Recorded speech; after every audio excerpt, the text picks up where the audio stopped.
Parents had objected to students at Riverheads High School being asked to copy Islamic religious calligraphy.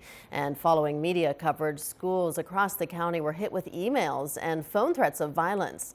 County school officials did not point to any specific threat of harm, but in a statement, they said officials decided to close schools, quote, out of an abundance of caution. Extracurricular activities were also canceled for the district's nearly 10,000 students. The assignment was part of a broader unit on major world religions. It asked students to practice Arabic calligraphy using a Muslim statement of faith.